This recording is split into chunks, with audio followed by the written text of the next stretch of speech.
Hello, everyone. Hello. Welcome to String Theory. I am Jonna Hayden. I'm a professional costume designer and clothing historian.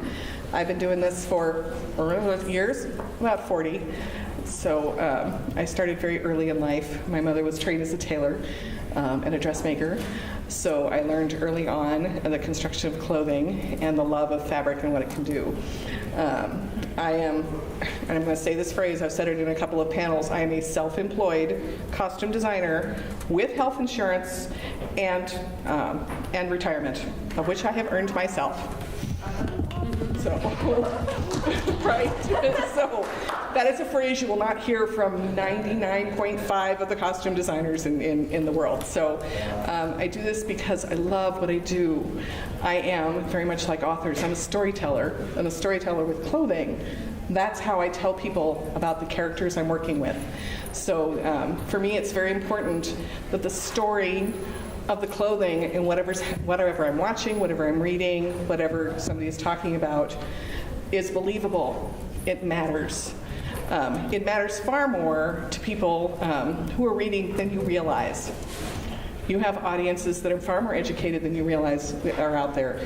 I had a friend who was writing Regency romances who was getting nowhere because she did not understand the correct terminology for Regency romances, what the dresses were, how they were built, the correct terminology for what it was.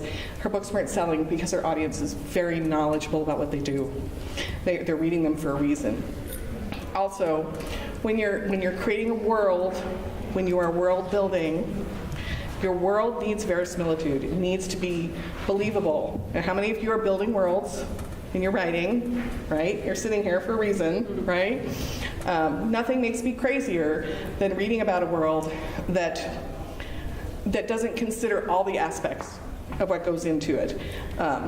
Very often you'll get there's 50 people in the castle in this Veld world where there's nothing but grass, and they're all wearing gold lame clothes. I'm like, no, they're not. I'm throwing the book across the room because that's just not possible. So the reason I start with string theory is because look at what you're wearing. What do you have on? Gold loading.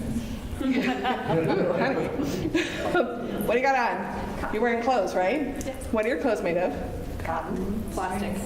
Whatever. What are you wearing? Amen. So you've got a garment on your body. It is corduroys, baby. yeah, corduroy, fabric of the king. Right? So, but you have a garment on.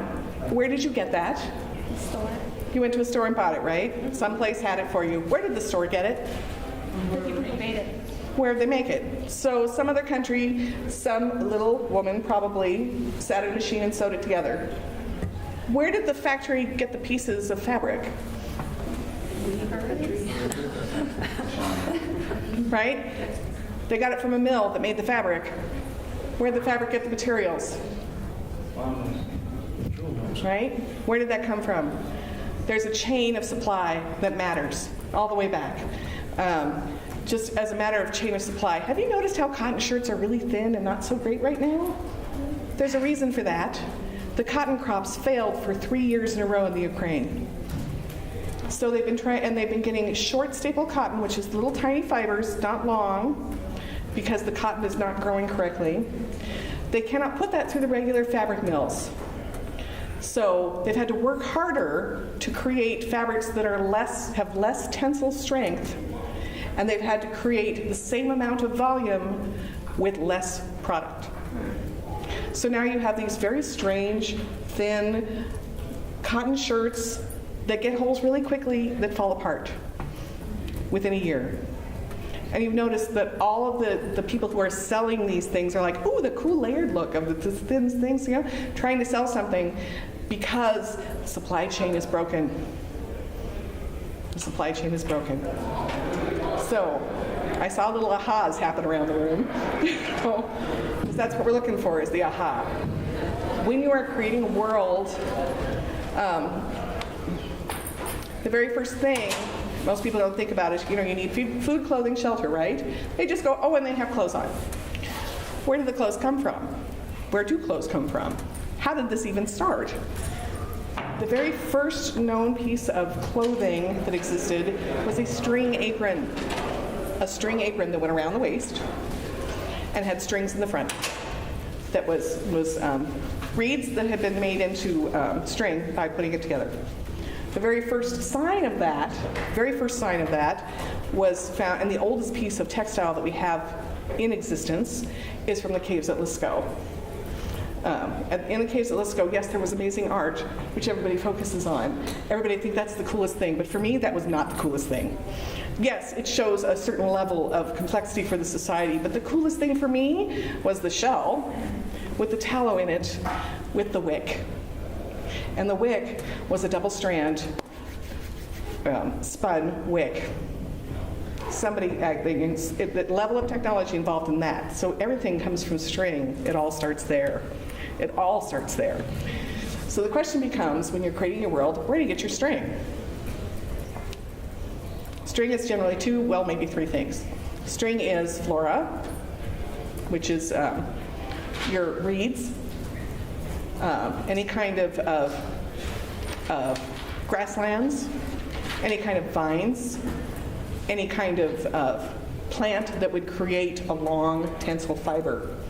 You see a lot about linen in the Middle Ages and things, because linen came from essentially teasels, which is something that had to be processed quite a bit. Somebody had to figure that out, which to me is particularly fascinating. Linen production is a smelly, messy, nasty thing, but you get an incredibly strong fiber that lasts really well for a long time. Excuse me. Yes. What's linen from? It's from teasels. It's kind of it's a particular kind of teasel, and you have to essentially which is rot, the fibers in water for a certain amount of time, and then pull them out and dry them and then spin them. And if you want to get them white, you have to lay them out in the sun forever, right? So, but it's an incredibly strong fiber, and it holds up really well. Hemp is a similar one. So like I said, you have flora. You can also use different kinds of viney type things. So think about your flora. And so there's that. There's flora-based clothing. There is fauna-based clothing, which tends to be the first, because it's skins and furs. And from skins and furs becomes rectangular construction. Depending upon the shape of your animal, most animals' skin comes off in a rectangle. And from that, some of the earliest pattern drafting was rectangular shapes. How can I use the skin in the most effective way to use the most of it to cover up my body and keep me warm? So there's the fauna part. You also get things like internal fibers, catgut, sinew, different kinds of bone for tools and things, or buttons or closures, very old. Those kinds of things. So you think fauna, those kinds of things can be created from that. Then there's the third, which is insect, which I don't necessarily consider fauna. So if you have really cool insects on your planet, like silk weavers, spiders that have silk-like things, that's a third place where your string can come from. So now in those three things, there's production required. Production has to happen for those three things to become clothing. It matters. The easiest in a lot of ways is getting a fur, because you can cut off a fur and dry it in the sun and cut a hole in it and put it over your head and there you are, right? If you want more than that, processing the leather requires more technology. It's also smelly, nasty, dirty work. Has anyone processed leather? Anyone process leather in here? Yeah, you know, right? It can be and to get the high quality, nice leathers, you have to have an industry that can do it, that understands it, that gives you the base and the ability. Also, you have to have someplace away from your civilization to do that, right?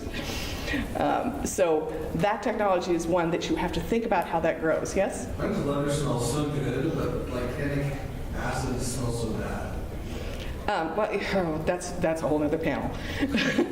yeah, there's a lot of discussion there. So in terms of that, there's also some of the earlier clothing is grassland weaving. A good example is Iceman. How many of you are familiar with Iceman found up in the Alps?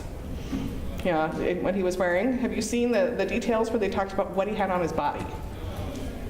Okay, so, yeah. There was, I don't know if to say that in your email, but you had like several different kinds of animals. Yes, we're the same guy.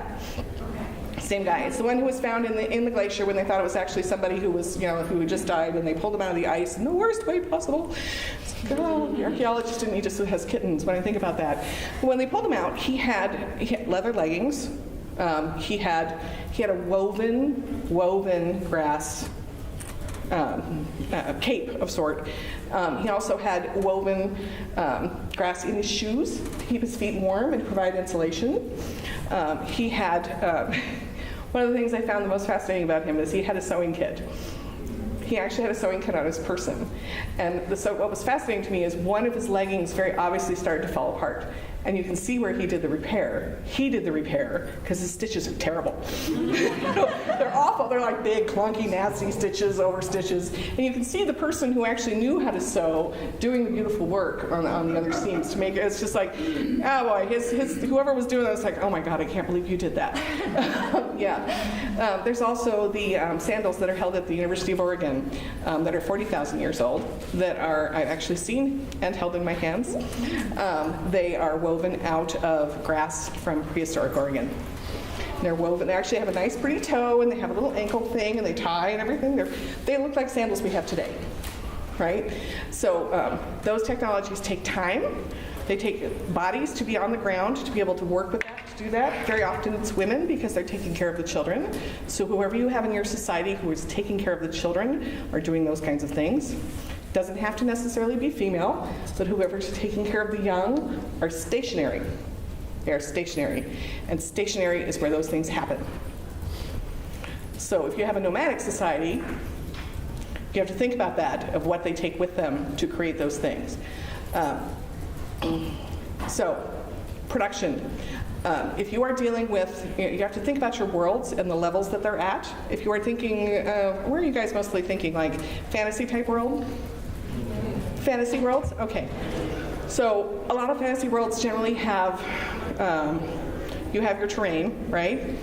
When you do that, you have to think about, very often you have like mountains and your valleys and your this and your that, right? So the one thing that made me crazy about the Gold Lame dress is that the particular story was set purely in a world that had they built their castles out of sod. They had no hard metals. They had no metal forging whatsoever. They had nothing like that set up in the story at all. But they were saying that they had iron door handles. They had gold lame dresses. They had swords. It's like, where does that come from? If you don't have those things on the world, how in the world do you get them? Right? It doesn't work. So also, if you're thinking about this, you have to think in terms of how many people it takes to do this. When you think about string theory and string of just what you have on your body, just what you're wearing, just the string that's on your person. If you wanted to make a linen tunic, you were looking at 500 to 600 hours of spinning enough thread to make that one tunic. 500 to 600 hours. That's a lot. That's one person working how long? And if you multiply that by masses of people, you need to have that big of a population. Very often when you're also thinking in terms of clothing, you have to have layers. Because as you get into the more labor-intensive or harder to find things like more difficult things like silk. You have to have somebody who's growing it, somebody who's feeding them all the right things, somebody who's collecting it all up, somebody who knows how to process it, and then somebody who knows how to spin it. The Italians did this very cool thing. They were buying silk from China, really heavy, thick silk. They were pulling it all apart and making a thin, lightweight silk out of it. Right? So they could triple their money. There's the Italians for you. Sicilians, the Florentines, they know what they were up to. They would do that. They would take it apart and get 4 times the amount from what they were going to, and sell it that way. So, you have to think about what's your body count involved with that. So do you have the population centers that are big enough to support that kind of technology? Also, you have to think about what kinds of technology and where they are. Obviously, if you're going to have any kind of metals in your fabric, they have to be able to get it from miners in the mountains, right? right? Because we're not creating plastic lame like we are now, where we just get a nice thin strip and they just cut it up and they just put it in there and it's fine. No, lame of the time period was a linen thread wrapped with flattened gold. That's how you got it. And that is some serious work, and it's some serious technology. It can be done without a massive amount of technology, but it takes time. It takes time not only of the miners, but of the people and developing the skill level to do it. And they generally had guilds that did it. So you can create those. So you have your miners creating that, different things for that. Then you have your, dad around forever. Then you have those who are doing the basic stuff, the grasslands, the people who are growing the things that you use, not only to feed your animals, but to use to create your basic threads, and to process them into things that are usable, like linen. Smelly, nasty work, generally by swamps. You need a lot of water to process that. A lot of water. If it's so labor intensive, I would imagine the cost must have been higher. Not really, because labor didn't really count. Blacksmith labor in the time period, it was only the end item that actually cost anything, unless it was a precious metal. All of this spinning and stuff, this was just labor you did. You didn't pay that much. Of course, your world may be different, but the more layers you put into it, like you have a fine silk and then you add gold to it. The silk itself, just because it's rare, is expensive. The gold adds because it's the gold value on top of it. And then sometimes it's the skill of the people involved in the guilds, not necessarily the lower, the ones who are spinning the silk. I mean, that's not where the expense is. So it's the higher ups. So is the older clothing more durable? Yeah, a lot more. Older clothing generally was made to last for a long time because they wouldn't make it over and over. This kind of stuff, this throwaway clothing we have now, that's throwaway clothing. I went and put my hands on a 500-year-old dress in Pisa, and the velvet, it was, oh my God, it was a gorgeous, incredibly red velvet dress that's been around for 500 years, and the tightness of the weave and the tufts of the silk that was the velvet that was cut was as bright as the day it was made. We do not, automation has caused our fabrics to become weaker and weaker, and not they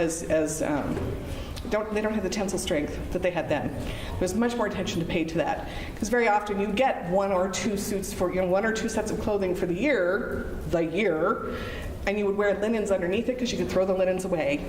And you could wash the linens over and over again, and you protected the outside clothing. The outside clothing was generally not washed. They would powder it with flour and stuff to pull out smells or grease stains or things like that. They'd use powder or spot clean, but they would not necessarily wash the whole garment. Yeah. And it's kind of an odd thing we don't think about now, right? Yes? Did that make the older clothing heavier? Yes, in some ways, and no, in some others. Very often, if you had an incredibly light dress, there's a dress in Spain it's essentially a cloth of gold that's like gauze. It's it's light and airy, and it was a testament to her station that she could afford to have something that was that light and airy. She didn't have to wear it for warmth; she only wore it for beauty. Right? There's a difference. So if you don't have to, that's ostentatious. If you don't have to wear clothing for warmth. So, and where was I going? That's a really good question. Other things, wools, animals, wool processing. There's generally, especially in England and all across the steppes, wool processing is a huge thing. There's usually been one animal that has really amazing, some kind of pelt or fur that works really well for processing. It's a great one to throw into your stories, to have people who actually grow these not only for food, but also for their fiber. And it can be any kind of animal. It doesn't have to necessarily be a sheep. Something with a long staple, and that's long fiber. A long fiber animal tends to spin easier than a short one. This is why you can't spin cat fur. Short staple. God, I wish I could. Oh my God, it's everywhere. It's so annoying. But long staple things, they go together with heat and tension. So processing all of that takes time, space, water, minerals, things like that. So where do you do that? So you have your cities doing this. Other things to consider is dye, making your clothing beautiful, different colors. Now, Bruges was the center of dyeing in Europe for centuries. Very smelly town. Very smelly town, but they made incredible colors. But all those different colors take different amounts of things. Like reds take cochineal or madder. Cochineal is a bug. It's a bug. And to get a good red, you have to have a good mordant, which is a thing that makes it stick. And it's very smelly work. If you want whites, pure whites, you need ammonia or ammonia type things. Horse urine is the best. So if you have a lot of horses or pack animals that are moving things, you don't just let the urine go, you keep it.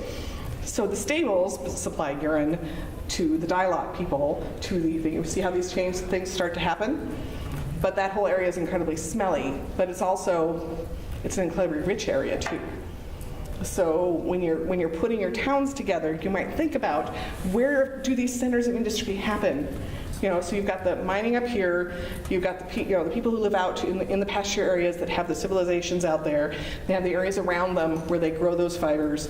Those fibers are not too far away from the groups that are doing the processing, and they're near the sheep, because the animals that can eat the leftovers from when you process the fibers. All of that matters. It all goes together. It's general overview. So 263. So there was one more I wanted. Oh yes, you have a question, dear. I was just going to say, you totally blew my mind on the conversation you did earlier, that, thinking about the medieval diet as very poor in meat, and, peasant food is usually grains, and maybe you get meat twice a year. And cheese. But Jonna pointed out in a conversation before now that if you lived in a town with leather processing, all this leather arrives on the hoof, and there's all this extra meat. So even the peasants in the town, they may not get the fine cuts, but there's a whole lot more meat running around for everyone to eat. Yeah, there's food available there. So that's a general overview, and that's an awful lot of stuff in a very small space. And I've touched on a lot of different things, but I'm quite willing to answer questions, because a lot of people have specific questions just from that. So, questions? Yes? What kind of dyes, raw materials? Raw materials. So there's a variety of raw materials. Very often it's other plants, lichens, onion skin, or some kind of vegetable that has a skin that dries on the outside of it. Onion skin will give you an incredibly bright yellow, but it's not color fast. So it's one of those colors. Very often you'll see a white thing in a museum that's an extant garment. You'll think it was white, but it really was yellow to begin with, because the yellow fades so quickly. They try to use a mordant, which is a thing that sets the dye, but until we got aniline dyes, we didn't really have that. They would use things like alum, coppers. People use, indigo as a plant, madder as a plant. Lichen comes off of trees. You get neon green off of that. Really screaming neon green out of lichen. It's pretty amazing. Oh yes, that reminds me of another thing, color.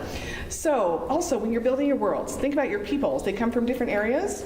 We are visual, are we not? We're visual, right? And you're building your societies, and very often you have a conflict in your story, because if you don't have a conflict, why are you writing the story in the first place, right? We are visual people, so you need to develop the clothing that gives clues to who your groups are. You see armies going, right? What do your armies do? You marked with them with your livery. You don't have to do it the same as they did in medieval England, but doing something visually with the clothing that identifies them as that group makes a difference. It gives them more. You don't have to get all the way into heraldry. Like, they come from this group that has a lot of onions in there, so they all have yellow. Because a big batch of yellow guys coming at you is kind of scary, right? Think about the blue men of Scotland running around in their, painted up all in blue in colors. It's terrifying to see somebody with odd-colored skin. It's a visual way of showing dominance over the other group. Large vat dyes of just making tunics that go over everybody. Very, very common thing that has happened the world over in societies for identifying their tribe. Everybody identifies their tribe in a certain way. Whether they put something on their head sticking up, or they have particular plates they put on their bodies, or something. There is something that matters about that visually as a communication device between groups. And if you put that into your story, it helps your audience define, oh, it's them, oh, it's them. And there's a whole series of color theory about what colors are more scary than others. You know, the redcoats wearing red because they didn't want to show their blood when they got shot. There's some pride there for you. So, right. Other questions? Yes. Just another quick question with that. Would they use like food crops for that, or were those too valuable, like beets or something? Would that? Well, no, they would use beets sometimes. Yes, they were grown specifically for that. Beet is an interesting thing to use for dye stuff. If there's famine, very obviously they're eating it. Right. You know, but they would grow a specific beet for dye because the one that you generally eat is not the same one that you would use for dye. Yeah, it's a different approach. So, yes, there and then there. Yes. At what point in the process is the stuff dyed? Usually after it's made into the pieces of clothing, the pieces of fabric, and you would do a full dye lot with the whole piece into the vat. So you can imagine these are pretty good sized. You know, also in terms of, oh yeah, we could go a whole other thing with size of fabrics, but generally they would just do them at that point, and then be far more careful about how they cut them. You know, because when you have somebody, you spin it and weave it, and it's people doing all of it, they don't waste anything. Every little piece of fabric gets used, because it has a lot more value. So there was a question up here, yes? Do you have in your brain, what did they make the red out of for redcoats? Do you know? What The red they used for that? Oh yeah, I do, actually. Google it, but here. They weren't using cochineal. I think they were using madder. Okay. Cochineal's too expensive, but I'm pretty sure it was madder. So I'd have to look that up just to make sure. Don't hold me to it. Yes? One of the things I know here, we talked about wagon trains, the Yeah. sieges. Yeah. So are there certain kinds of clothing that are easier to eat or better to eat than others if you're like desperate? Excuse me, certain kinds of to eat? Eat. Yeah. Certain kinds of clothing to eat. What's more edible? If you have famine, that's really good. If you have famine, people eat everything, including wall paste, given the opportunity. Well, linen's just like eating hay. I mean, it's not going to do anything except make you fill up because there's no nutritive value in it at all. Wool doesn't do anything either except stop you up really well. So it's like, it's not fun. But you will eat the animal that makes the wool. You know, and you'll eat the crop. I mean, you can't eat some of the dye crops because they're poisonous, but you could definitely you can eat the animal that has the thing. You can eat. Well, you won't have any padding on your body, so you can make more insulation out of the straw to keep you warm because you're thin. But it's not going to feed you very much. So, and there was another question. Yes. Can you use clothing as a defense mechanism? Yes, you can. As a matter of fact. Absolutely. Something that was done in the Middle Ages is we wonder very often how they do their armor. There were quite a few gambesons made that were multiple layers of linen. And I actually had a friend do a test with arrows. He did the whole thing where he did a test of arrows with using a period bow and reproducing the force factors. And we actually went through a process of spinning and creating linen. And then we put together 10 layers of it and did different pound pressures with the arrow to see how far we could get through. And it's remarkably strong. It's very resistant. If the fibers are nice and tight, it works just like Kevlar. It's pretty amazing. Yeah, and a really hard felted wool will do the same thing. A hard felted wool, and there's different, felt is like heat and some kind of water and like a soap of some kind, and you just roll it. And you can make it a very, very dense fibrous thing, and it can be really hard to get a sword through it. So you will see a lot of coats that are not only thick leather, but they'll have thick wool or layers and layers of linen underneath. It works really well, surprisingly enough. Oh. Another question for me? Somebody was, yes. So this is a good one. We have the way we close it around today, where it's a massive supply chain stretching across the planet. Yeah. And then you have the way you did anciently, which was everything lived right there in that one town. Mm-hmm. Not necessarily. Well, okay, I was assuming for the most part. Mm-hmm. At what point did they begin shifting? Was it before industrialization? Was it the rise of mercantilism that shifted it over to actual large shipping and everything? Oh no! I mean, if you read about the Silk Road, you had the Silk Road going for thousands of years from Shanghai to Antioch. So it wasn't an exception, and that was just a common. It was just a standout. Yeah. I mean, it's just in terms of supply, people have been trading for a long time, and it was very common for fibers to travel. I mean, we have found there's been finds of English wool in China In graves in China, there's desert graves where they have people who are very clearly from the Irish areas, dressed in wool clothing from there that they were trading. So, I mean, it's not, you don't have to confine it to just this particular continent does this stuff. You can get your dyes from the other continent if you have shipping that brings it over. English wools, Flanders wools were sent over to Flanders for processing. I'm getting my terminology wrong. You can create a trade routes, and very often those trade routes were about those kinds of things. So consider that as an option. Bruges was doing dyeing for places that made fabric for centuries. It was sent from England and France and Italy and all went there to be dyed, and then it went out to the guilds from there afterwards. So small scale operation was less common then, really?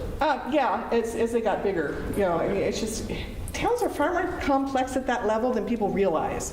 I mean, people seem to think that a medieval society is very small and very contained and nobody talks to each other. That is not how that works. There's a lot of traveling going on between towns and a lot of trade going on. So you can have the people from the mountains coming down and trading their gold so they can get some linen because they don't have anything to wear and taking it back with them. So think about trade routes as well. Yes, both of you guys. So. I really liked what you said, Justine, about our modern situation. Yes. In Ukraine, crops family. Crops Yes. family happens, and then then you've got the chance to change up the political sphere. Yes. This is now more valuable stuff you're Yes. trading. I was just thinking plot points. Right, exactly. It's so much more interconnected than we think. Yes. Do you have a good source that you go to? I've got to Google, search whatever. But for historical terms. Oh, boy. I mean, there's so many, I'm sure. Yes. Favorites? Oh my God. Nothing Victorian. Do not trust a Victorian source for terminology. I'll just lay that right out there. The Victorians, oh my God, terrible. I actually collect bad costuming books from the Victorian era because they are so bad.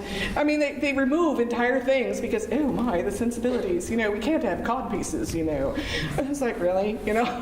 I spent multiple times working backwards through a Victorian costume book to the original portrait, to working through 4 or 5 Victorian books to find the original painting, to figure out what the dress really looked like, even though that's a secondary source. Terminology in clothing changes nonstop. One term, cotehardy, one term. That one term has meant easily 15 different things over the span of 200 years. If I say to you, I have a pair of jeans, we all know it's kind of a shape, right? We know it's kind of a thing, but what do they really look like? What do your jeans really look like? We could stand up in this room and get 15 different ideas of what jeans look like. So terminology is very hard. I strongly recommend looking for, like I said, not Victorian.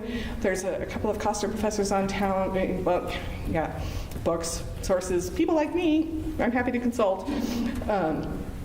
So when somebody comes to me and says, oh, I want a cotehardy, I say, do you have a picture of what you mean?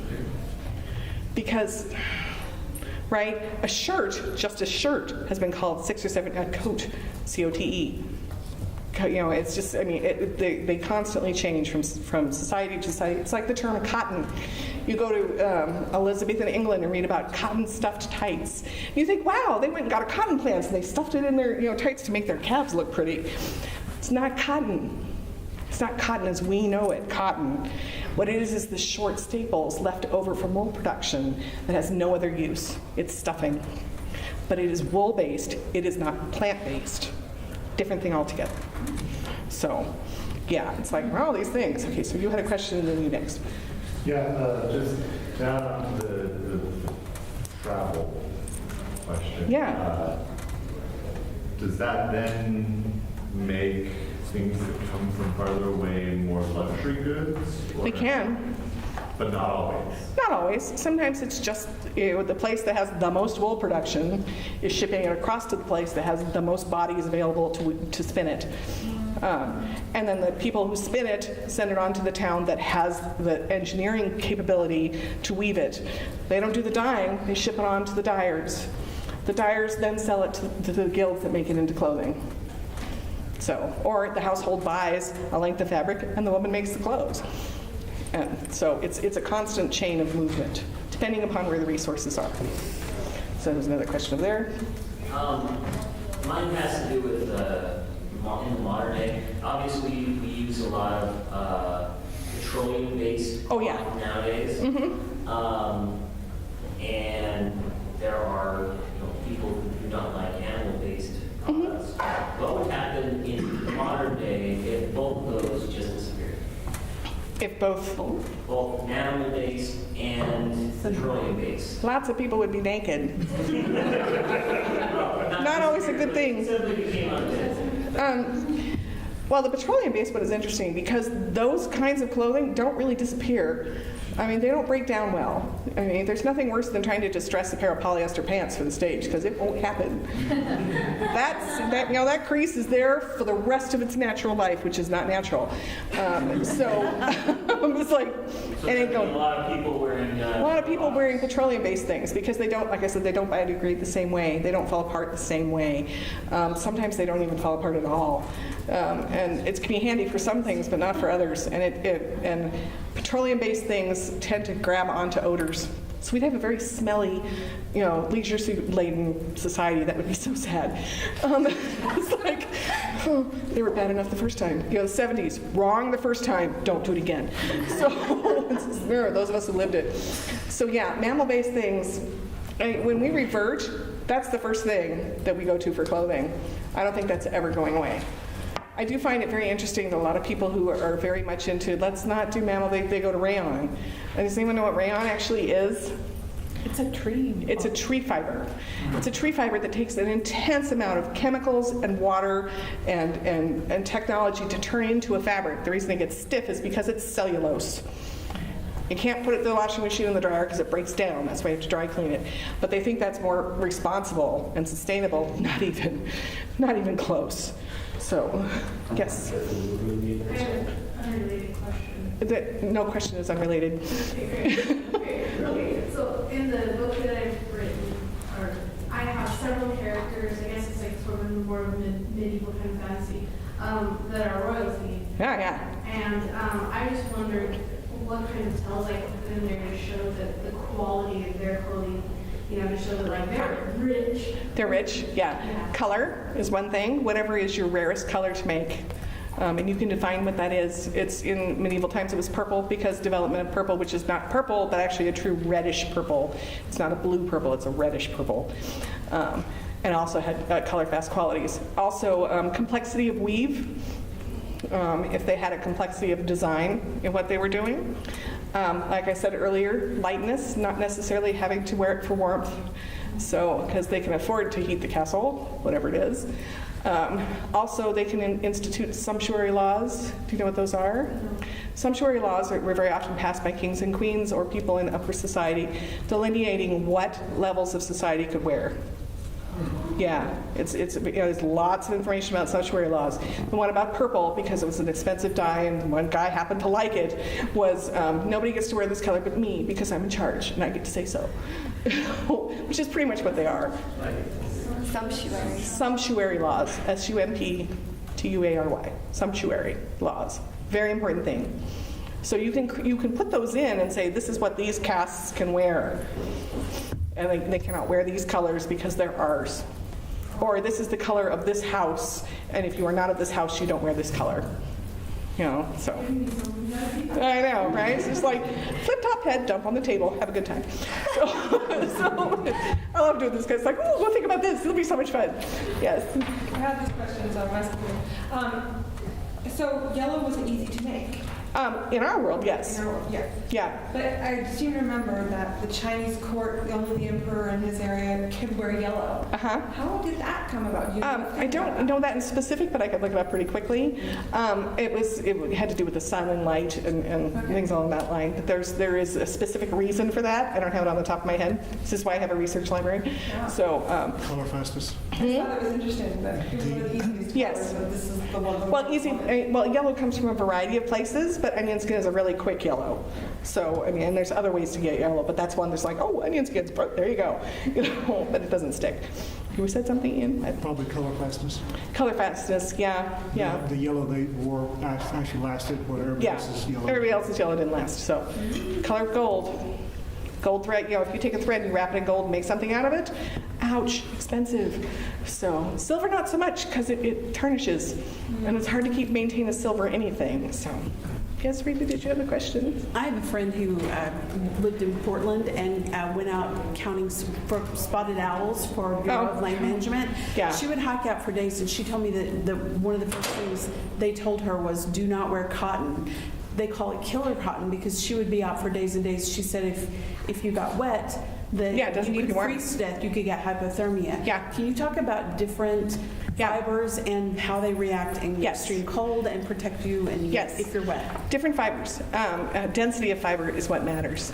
Cotton is not generally woven in a density of fiber. You can make a cotton coat that's really thick, but the fibers are not tight enough, and there's not enough fuzziness on the fiber itself to create a tight connection that doesn't let water or air through. Hemp is a little bit better, linen's a little bit better, wool, hands down. Anything off of an animal where you can create a tight weave and then full it down. That's what they call when they take they weave something that's wool and then they run it through hot water and stuff and they full it, which means they make it fuller in its density. And it gets incredibly tight. Water can't get through, air can't get through, but if it gets wet, it's still warm. It doesn't let warmth through. We have a lot of modern technology, like Gore-Tex does something where it breathes. It's not like plastic that makes you feel like you're wearing a plastic bag when you're running around. It lets air in and out, but it keeps the warm in. Yeah. Interesting fibers that they use for spacesuits. Fascinating stuff. That's a whole different panel. That's like, wow, it's so cool. Right, that's a whole different world. But if you think about it, warmth, it's mostly layers. They usually have the linen layer next to them because they can wash that one.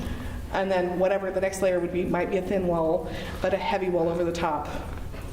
Yeah, and then there's nothing better than rolling up in a big, thick wool blanket, right? So, or a big, thick bare skin with lots and lots of stuff. Fur on the inside, not on the outside. The fur goes on the inside. Most people put the fur on the outside because, wow, it looks cool. Other way around, guys. The warmth is don't put your insulation on the other side. So for paintings, yeah, okay. But for wearing, the fur goes in. So they would have fur-lined dresses with the fur on the inside for a reason. So, yeah, so I have 1 minute. One more question? Oh, let's do it. I can do two. We can do two. Go first. Dyeing of string versus cloth versus full outfit. Is there kind of a range in terms of cost? Just how much you use. I mean, obviously fabric uses more because it sucks up more. But I mean, as far as civilization. It didn't make sense really to dye the string. I mean, a lot of ancient cultures with patterns, which they if they were specifically doing a weaving that they wanted a color pattern, yes, they would dye the string. But that's not where they went first. That comes later. But yes, that's the next step, is if you want to create a pattern, then you dye the string, then you weave it into something, then you don't dye it after that. Or you can, if you want to. Pretty interesting effects. So, yes. I already have my question. I'll talk to you later. Okay, I'm here. And you know what? We're actually done. I'm glad you guys are fun. Thank you.